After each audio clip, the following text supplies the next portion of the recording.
Yung susunod na tatanggalin ay si Tambaloslos, yung nasa House of Representative, yung congressman sa Tacloban, mga par.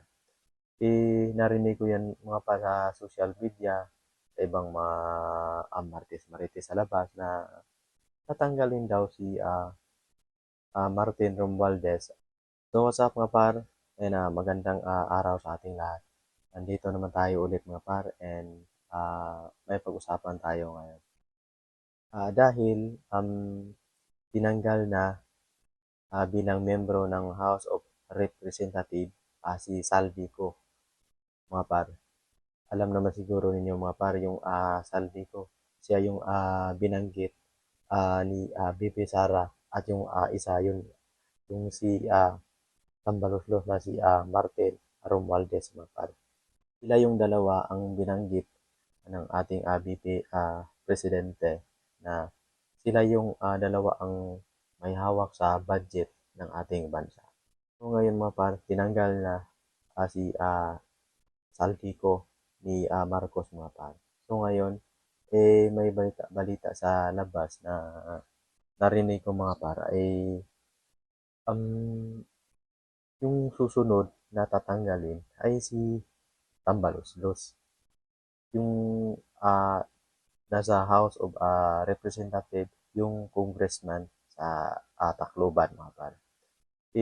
Narinig ko yan mga pa sa social media, sa ibang mga martis-marites sa labas na tatanggalin daw si Martin Romualdez bilang isang House of Speaker sa sa Malacanang, mga par.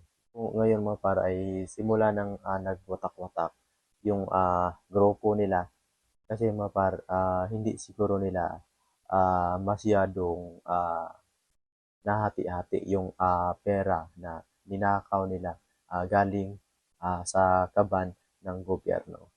So, kawawa tayong mga tao, mga par, na naghirap tayo sa pagtrabaho. Yung nagtrabaho tayo ng mahirap, tapos kinaltasan tayo, tapos yung kinaltas natin ay nanakawin ng mga malalaking opisyal sa gobyerno. Kung para sa akin mga pare, ay papayag ako. Papayag ako na matanggal si House of Speaker, si Martin Romualdez, mga pare. Kasi siya yung ugat. Siya yung ugat sa kagulo natin ngayon. Bakit nagkagulo yung mga namunuan sa ating gobyerno ngayon, mga pare? Ang dahil po sa pera.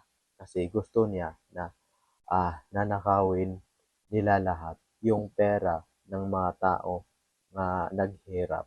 So ngayon mga par, kung gusto nyo pang manood sa aking mga video reaction, and paki-subscribe naman par sa aking YouTube channel.